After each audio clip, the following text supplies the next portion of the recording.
કચ્છના નાના રણમાં મીઠું પકવતા અગરિયાઓ માટે નર્મદાનું પાણી આફત લઈને આવ્યું હોય તેવા દ્રશ્યો એક બે નહીં પરંતુ 10 થી 12 વર્ષથી સામે આવી રહ્યા છે. છતાં આ સમસ્યાનું કંઈ નિવારણ ન આવતા અગરિયાઓની હાલત સૂડી વચ્ચે સોપારી જેવી થઈ છે.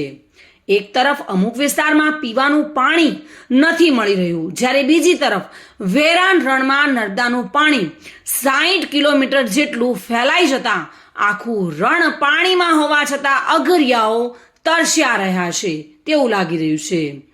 ખારાઘોડા અને ઝીંઝુવાડા રણમાં છેલ્લા 10-12 વર્ષથી નર્મદાનું પાણી વેડફાઈ રહ્યું છે, જેને લઈને રણમાં મીઠું પકવતા અગરિયાઓને લાખોનું નુકસાન વેઠવાનો વારો આવે છે. આ વર્ષે તો રણમાં 60 કિલોમીટર નર્મદાનું પાણી ફરી વળતા તબાહીનો મંજર જોવા મળી રહ્યો છે.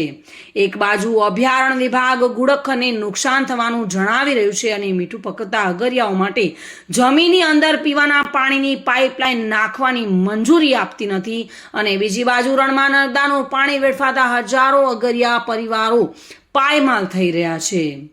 નર્મદા કેનાલનું લાખો ગેલન પાણી રણમાં વેડફાતું હોવાની અગરિયાઓની અનેક રજૂઆતોને લઈને ગાંધીનગરથી નર્મદા વિભાગના અધિકારીઓએ રણમાં ધામા નાખી સેટેલાઇટથી આ પાણી ક્યાંથી આવે છે તેનું રિસર્ચ કર્યું હતું. જે સેટેલાઇટ તસવીરમાં બજાણા વોકળામાંથી નર્મદાનું પાણી ઓડુ દેગામ અને સુલતાનપુર રણ સુધી પહોંચ્યાની ચોંકાવનારી હકીકતો સામે આવી હતી.